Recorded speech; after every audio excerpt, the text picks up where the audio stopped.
para mostrar aos seus servos as coisas que brevemente devem acontecer, e pelo seu anjo as enviou e as notificou a João, seu servo, ao qual testificou da palavra de Deus e do testemunho de Jesus Cristo e de tudo que tinha visto. Bem-aventurado aquele que lê, e os que ouvem as palavras desta profecia e guardam as coisas que nela estão escritas, porque o tempo está próximo.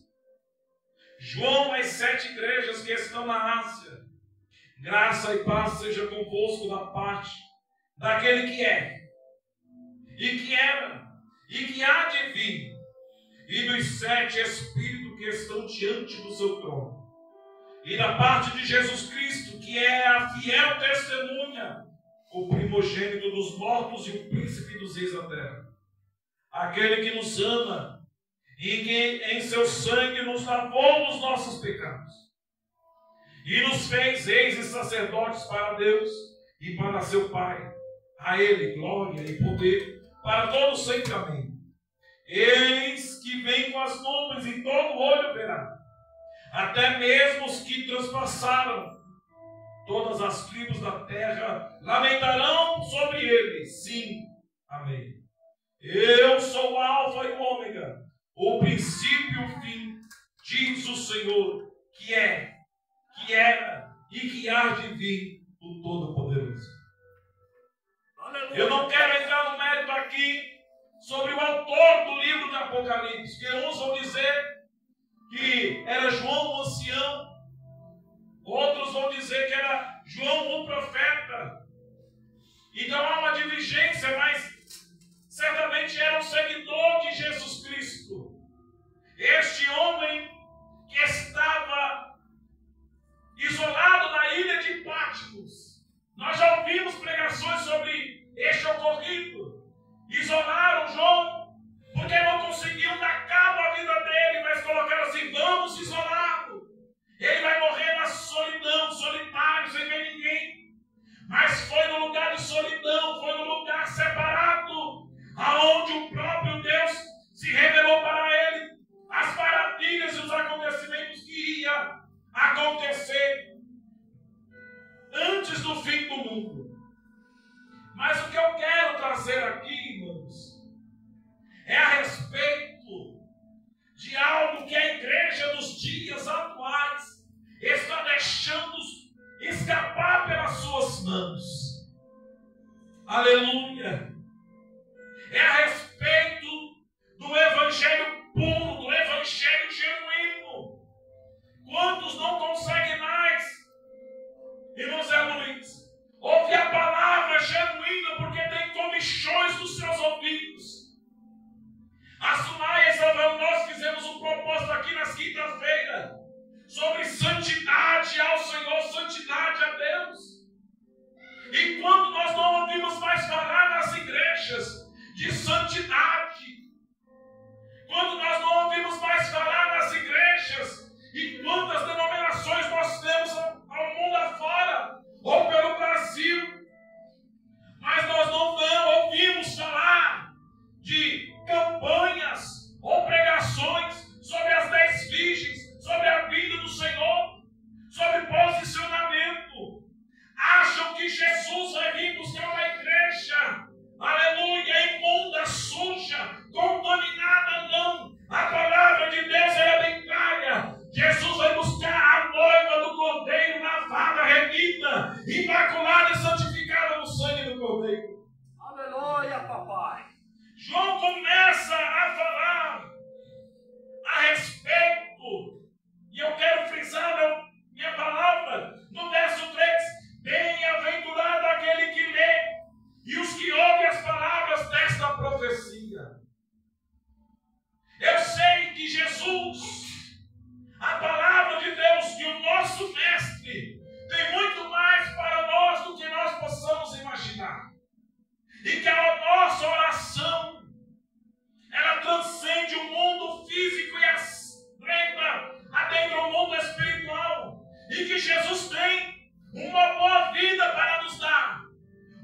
uma vida confortável, mas a mesma palavra que nos outorga e nos diz que o Senhor pode nos conceder uma vida confortável, é a mesma que diz assim: do que adianta um homem ganhar o mundo inteiro e perder a sua salvação. Então, quando você se ouve dizer num culto de oração, você conta na palma da mão, você conta nos dedos quem vem para a oração. Quando se fala do culto de ensino, você conta nos dedos sobre culto de ensino. Eu estava ouvindo um vídeo de um pastor lá no Alagoas falando que sabe quem é o culpado das igrejas não ter mais experiências com o Espírito Santo, não ter mais os dons, aleluia, se manifestando dentro da igreja. É por causa dos pastores que preferem levar pregadores que vêm trazendo um falso evangelho, um evangelho diluído, aleluia. Receba a chave, receba a casa, receba carro, receba emprego, mas a vida do homem está toda desmantelada. Do que adianta, aleluia, irmão Zé Luiz, o homem tem um carro do ano, morar numa mansão no Morumbi, mas quando ouvir, aleluia, o toque da trompeta, aleluia, não ouvir e não subir para as alturas, ou quem sabe quando fechar os seus olhos, chegar diante de Deus e falar assim: abra-se os livros, e o nome dele não está escrito. Jesus diz: eu sou o alfa, o ômega, princípio e fim. Entenda, o salmista vai dizer assim: se eu fizer a minha cama no mais profundo do Sheol, ali tu estás. E se eu subir ao mais alto dos céus, também tu estás. Para onde escaparei de ti?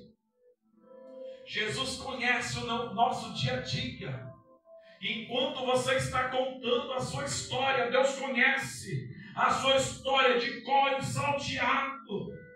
E a pergunta que não quer calar para as nossas vidas hoje: qual é o compromisso que eu tenho com Deus que me dá um fôlego de vida, com Deus que, aleluia, aleluia, me gerou? Porque a palavra de Deus vai dizer que antes que fosse gerado no ventre da tua mãe, eu já te conhecia. Aleluia, Jesus. E ainda que as pessoas que estão no mundo afora, mas que ouvem esta palavra e nunca aceitou Jesus, não tem compromisso com Deus, não tem compromisso com religião, e Deus está falando assim: mas eu te conheço. Você pode correr para os quatro cantos, mas eu te conheço. E sabe por que você não acha sentido na vida? Sabe por que você não acha alegria na vida? É porque você ainda não me aceitou de coração. Aleluia. Eu olho para a igreja da atualidade e vejo uma igreja rica, financeiramente falando, rica, próspera. Pessoas que têm uma condição financeira confortável. Aleluia. Aleluia. Mas não tem o acalento do Espírito Santo na sua vida.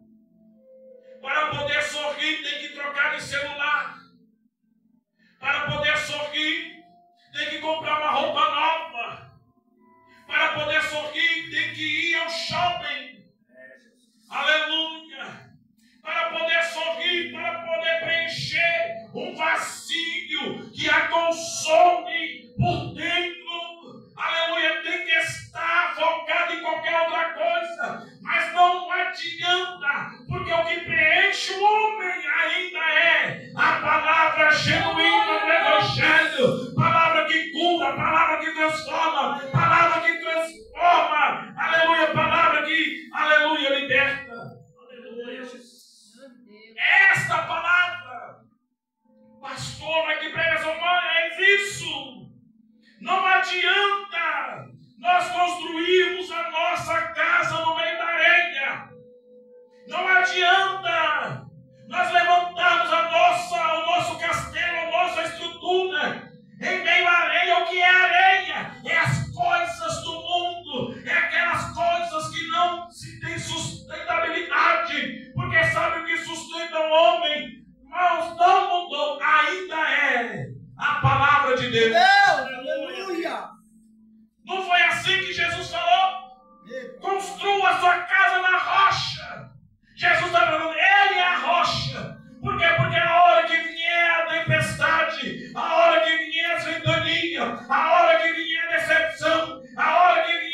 proteção. A hora que o mundo estiver desabando em cima da sua cabeça, ainda é assim. É a palavra de Jesus Cristo genuína. É a palavra de Jesus que vai nos sustentar pela destra da nossa mão.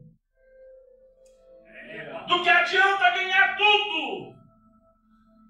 Eu pelo menos assim, Senhor, eu faço como o salmista Davi. Tire tudo de mim, menos o teu Santo Espírito. Por quê? Porque na hora da falta, irmãos, eu falo por experiência, é na hora da angústia que eu me coloco de joelhos e rasgo meu coração para Jesus Cristo Nazareno. E eu sei que Ele me ouve e Ele me dá o acalento. É Ele que me dá o bálsamo, sabendo falar com Ele, sabendo que um dia, é o que João vai dizer, aleluia, a respeito, aleluia, eis que vem com as nuvens e todo olho verá, até mesmo que os transpassaram e todas as trevas, as tribos da terra se lamentarão sobre ele. Por que não se lamentar? Porque não reconhecer. Aleluia. Para os ministérios que pregam aí, janeiro, Senhor das plantas, janeiro das portas abertas, janeiro da multiplicação, janeiro, não sei das quantas, mas você não vê janeiro da restauração, janeiro da santidade, janeiro da conversão, aleluia, aleluia, janeiro do joelho no chão, aleluia, aleluia, 12 dias de jejum e oração, para 12 meses de bênção, aleluia, não bênção financeira, mas bênção, aleluia, aleluia, aleluia, bênção espiritual para a nossa vida. Aleluia, Jesus. O Senhor é contra a prosperidade? Não. Ao contrário. É o que eu mais oro e peço para a igreja. E o que eu desejo para a igreja. Que troque de carro. Que troque de casa.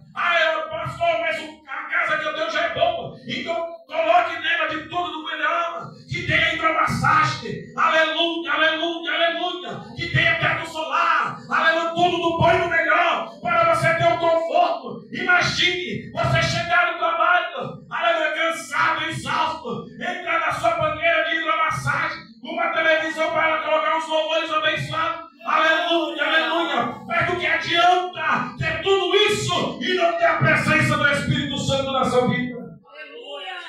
Estou acabando. Aleluia. Tenha tudo isso, mas tenha a presença do Senhor. É um homem rico chegando aonde for e os demônios se manifestar. Como alguém falou certa vez na academia: pastor, o que eu faço para ser próspero como o senhor? Como é que eu faço para ter uma vida boa como o senhor? Eu falei: a primeira coisa, trabalhe bastante, durma pouco, trabalhe bastante, mas o principal, seja fiel à vontade de Deus na sua vida. Aquele que é fiel ao Senhor, seja no pouco, sobre o muito Deus o colocará. Sabe o que eu estava pensando na tarde deste dia? A hora que estava tendo a oferta, Jesus estava de longe, observando com os seus discípulos.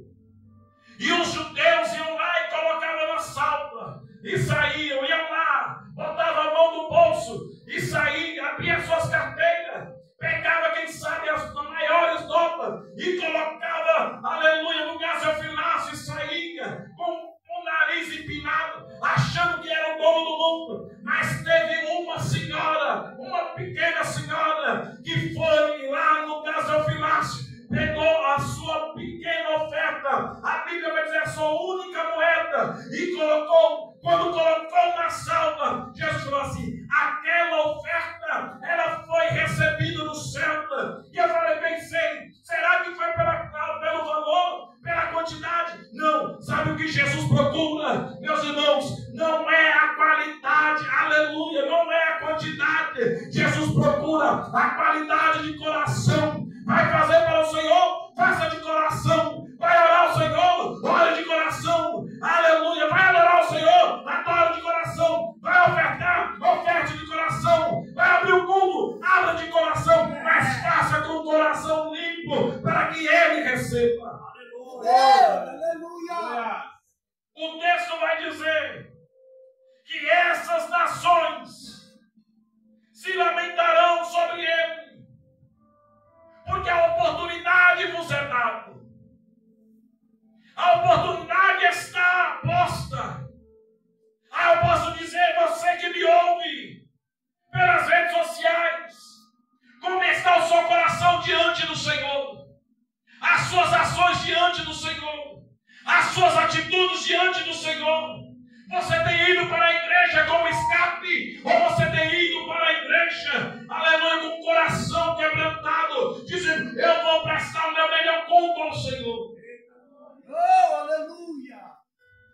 A lamentação haverá, sabe por quê?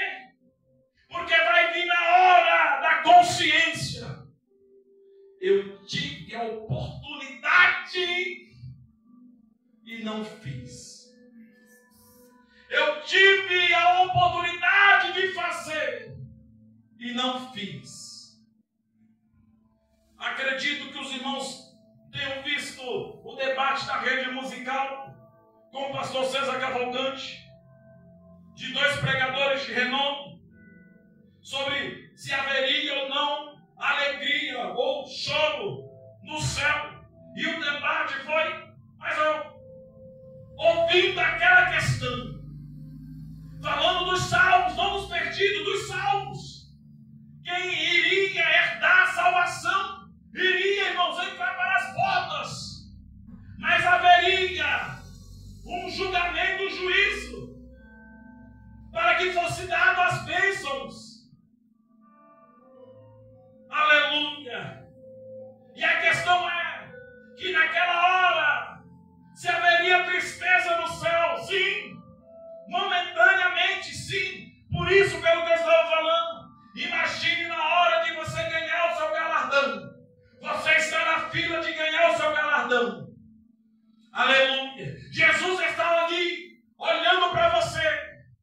Imagine, irmão Fernando, o senhor está na fila para ganhar o galardão. Aí chega lá, abre-se o livro. Eita, Jesus. Poderia ter orado mais, não orei. Poderia ter pregado mais, não preguei. Poderia ter feito it, eu não fiz. Poderia ter feito isso. Porque vai estar tudo lá escrito. A oportunidade que você deixou escapar. Aquela alma se perdeu porque você deixou de falar do meu evangelho. É uma pedrinha a menos. O sentimento é esse. Imagine, irmão Zé Luiz, você vê a oportunidade, as oportunidades que foi posta para nós. Passar por entre os seus dedos. Se não é de entristecer o nosso coração. Por isso, parece que não mais é esse meu jeito de falar, irmãos, acorda, desperta. Porque o evangelho é uma coisa séria. Parece que não, o diabo está enganando a muitos, achando que o evangelho é uma coisa que leva-se a banho-maria, mas não. Você já imaginou você passar perto da porta do céu e não poder entrar? Porque você se deixou enganar com as coisas deste mundo, deste evangelho fácil. Eu não preciso de renúncia. Eu não preciso mudar o meu andar. Eu não preciso mudar meu jeito de falar. Eu não preciso mudar meu jeito de, aleluia, de se portar, de se vestir. Mas a palavra de Deus vai dizer que é algo totalmente diferente.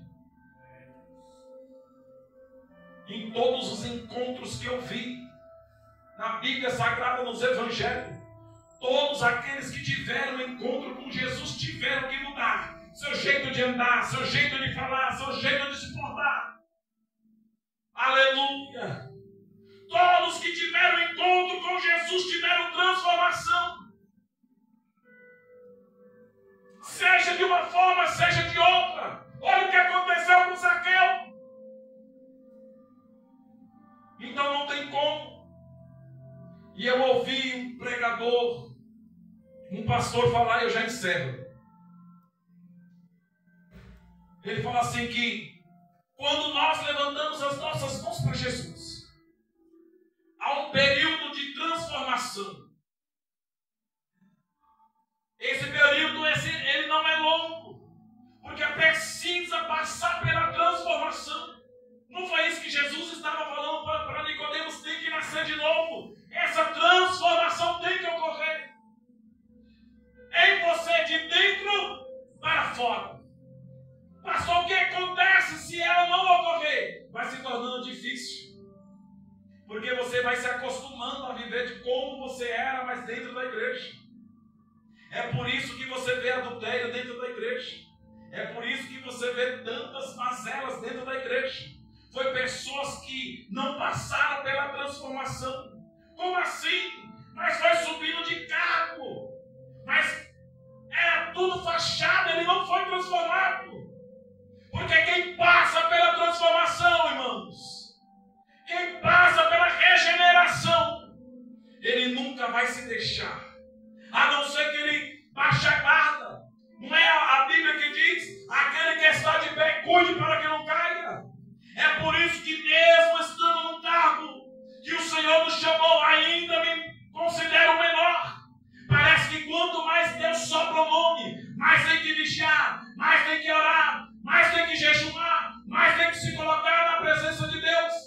Porque o adversário a todo instante está ao meu redor, bramando como um leão, querendo me tragar.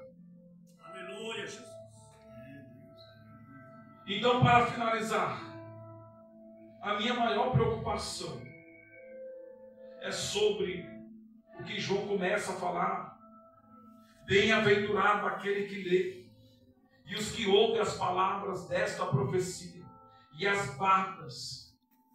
Jesus, lá no capítulo 15 de João, ele vai dizer, falando sobre a videira verdadeira, ele vai finalizar, vai dizer assim: se vós estiverdes em mim, e as minhas palavras estiverem em vós.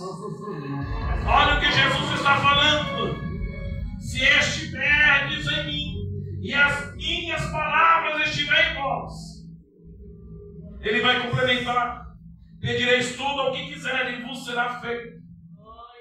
Mas o que Jesus está falando é assim: ouça as minhas palavras. Não só ouçam, mas pratiquem. Porque um dia ele virá. E eu não vou me cansar de falar aqui para os irmãos. Quem quiser vir para esse ministério tem que estar acostumado com o quê? Com palavra, com oração. Só vai ficar aqui, irmãos, quem gostar do quê? De palavra e do quê? E de oração. Porque a minha preocupação não é trazer multidão, mas pessoas que realmente querem entrar no céu. Pessoas que querem ter uma comunhão com Deus. Pessoas que querem conhecer verdadeiramente o Senhor que nos chamou do lamaçal de pecado. Pessoas que querem ser comprometidas com o reino dos céus. Pessoas que querem realmente ser transformadas. E não há outra forma, irmãos, da gente ser transformado com esses dois remédios. O primeiro, palavra genuína. E a outra, joelho no chão e cara no pó. Sem isso não tem como a gente ter uma transformação. Que Deus em Cristo continue vos abençoando. Aos que nos acompanham pelas redes sociais, terça-feira nós vamos começar um propósito aqui. 21 terça-feira. Nós fizemos ano passado 21 quinta-feiras, tarde da bênção. Alguns irmãos que trabalham não conseguiram vir. Dessa vez nós vamos fazer à noite. Noite com Deus. Tarde da bênção. O Sumai falou assim: noite, bênção da noite não vai ornar não, viu, Jesus? Então a gente fez noite com Deus. 21 terça-feira. Jejum, oração e palavra. Os irmãos que conseguirem, irmãos, faça até a hora que der. Eu vou até 5, 6 horas, eu vou de jejum. Amém? Eu já tô nessa pegada aí, irmãos. Na terça-feira eu já faço meu jejum. Mas terça-feira agora nós vamos começar essa campanha. Pastor, para que esse jejum? Porque tudo tem que ter propósito. O meu propósito, irmãos, vai ser na expansão desse ministério. Eu quero nos 4 cantos de Cotia e depois expandindo para outras cidades. Entendeu? Ele fez uma promessa. Hein? E eu sei que o adversário, ele tem lutado, mas maior é o que está comigo. Pela expansão e pelas bênçãos sobre a vida de cada pessoa que passa por esse ministério. Os irmãos vão ver as coisas que aconteceram, vão ver as coisas que vão acontecer. E aí os irmãos podem colocar cada um seu propósito, mas vai ser 21 quinta-feira. Começou, não perca, irmãos, não quebre a campanha. A gente faz como propósito. Então, na terça-feira, obrigado, viu, Cauê? Então, na terça-feira, 21 terça-feira, amém? Vamos começar às 19h30, vai até 9h30, amém? 1 hora de oração. Então, você gosta de orar? 7h30, como os irmãos sabem que eu gosto do horário. 7h30 a gente vai estar orando, vai até 8h30, amém? De oração, 1 hora de oração. Depois nós vamos trazer uma breve palavra, amém? Pode ser que termine antes das 9h30, não vai precisar, né? Mas sempre deixando Deus trabalhar no nosso meio. Amém, meus irmãos? Se coloque de pé.